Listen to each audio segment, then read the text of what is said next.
Hello, everyone. This is Jonathan Little for PokerNews.com. Here we are playing early in a World Poker Tour main event. We have 300 big blinds to start, so we have tons of chips. While anything can happen with 300 big blind stacks, you usually don't want too much to happen. You often want to just make sure you don't go broke. So let's try to not go broke. We have 7-6 of spades. Flop comes 9-7-5, playing three ways. The button and the big blind both called my raise. Pot size is not displaying for some reason, but it is 950. In this scenario, I'm typically going to bet. If instead the board was something like King, Jack 9, and I had Jack 10, I'd be very inclined to check, because then the only bad turn card for me is an ace. But here, notice any ace, king, queen, Jack 10 could potentially be bad. So while I'm not going to say that I'm necessarily betting for protection, I'm also betting for a lot of value here. I'm much more inclined to bet when my hand is susceptible to draws compared to when it is not. So I'm usually going to bet in this spot. Like I said, the pot's 950, and I'm going to bet about 500 or 600 in this scenario most of the time, just for value. We can get called by some worse stuff, and we don't mind if various overcards fold. So I do bet 550, button calls, and the big blind folds. So thinking about the button's range, it should be a lot of hands like nines, decent sevens, but notice I lose to most of those, and then some fives like 6-5. So, I'm not loving it, but at the same time, it's not like we're crushed by any means. So the turn's a two of diamonds, and now that we are heads up, and combined with the fact that I probably cleared out a lot of the various overcards on the flop with my flop bet, now we're more so just want to play our hand purely for its marginal made hand value. And with marginal made hands, in most generic situations, typically you want to check and call if your opponent bets. And in this scenario, I would probably check with all of my range besides various draws and nut hands like sets and straights. So I'm going to be checking a lot of my nines, a lot of my sevens, a lot of my fives. And I'm going to be betting with stuff like sets, two pair, straights, and then hands like Jack 10, 10, 8, and maybe backdoor diamond draws if I have any of those. So I like checking. And when I check with my marginal made hands, I'm check calling with the vast majority of them. So I check, my opponent bets 1300, and I do indeed call. River is the 8 of spades, giving me a straight, which is always good.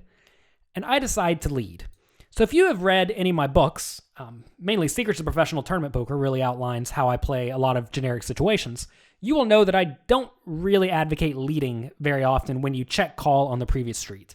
And that's because if you lead, your opponent often has very obvious decisions one way or the other. If they have something great, they can call. If they have something garbage, they can fold. And then they can just randomly bluff you sometimes. And when you check, you make it very difficult for your opponent to bluff you. Because if you check and your opponent has a hand like, let's say, ace-5 in this spot, he may decide to bluff. Whereas if you lead, he's always going to fold.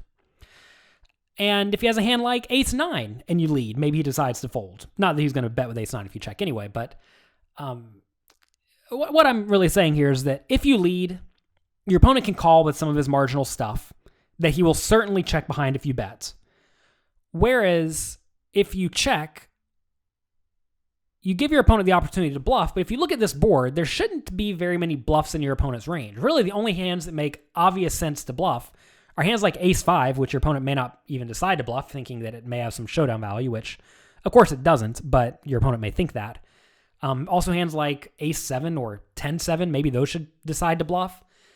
But besides that, Jack 10 makes a straight, right? 10-8 makes middle pair, which is pretty decent. All the hands like 8-7 make two pair, 9-8 makes two pair, 8-5 makes two pair.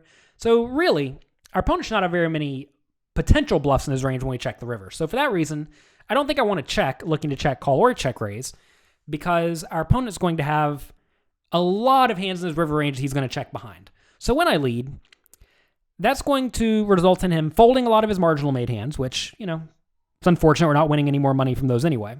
It's going to make it really difficult for him to bluff, but like I said, he shouldn't have very many bluffs in his range to start with. And it's going to let him call, or induce him to call, with a lot of hands that he would certainly check behind. Like, say he does have 8-7 on this river.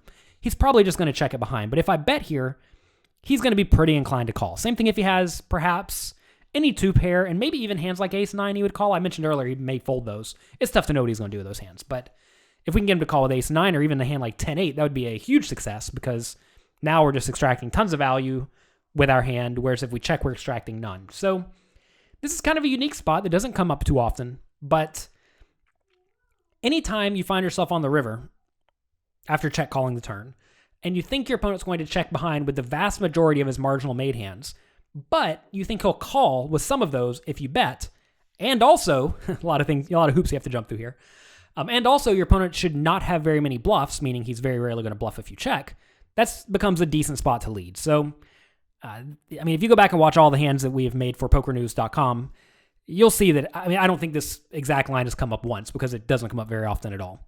And, this is a particularly fun hand because we are also playing very deep stacked. This is a scenario where I think leading makes sense, but very often leading will not make sense. So I do lead for 2,800, and he's probably going to fold. No, he calls, so that's good. And who knows what he had? We win the pot, so clearly he had worse than a straight, and it works out pretty well for me. It would be nice to know if our opponent showed up with a hand like ace-7 for like a really big hero call, or if he just had something like 9-8 for two pair that's kind of an obvious call. If I lead here, my opponent raises on the river, I'm absolutely sick about it. I guess I should make that clear. If I bet 2,800 and he makes it 10,000, as he should, by the way, with any straight any straight he should raise. So any 6 or also any jack-10.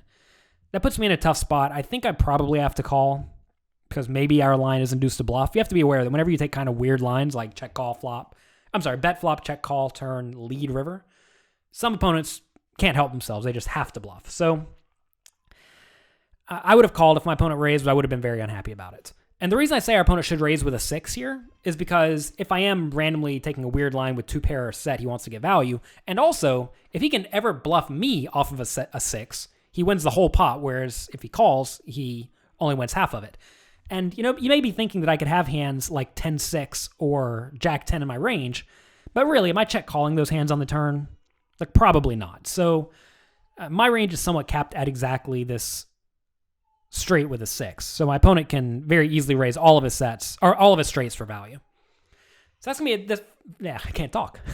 That's going to be it for this hand for PokerNews.com. I hope you enjoyed it. If you want a lot more free strategy advice from me, check out my blog and my weekly podcast at JonathanLittlePoker.com. You can get the podcast here on YouTube, also on iTunes. It's called Weekly Poker Hand. There I post a hand that I analyze each week, very similar to what I do here for Poker News.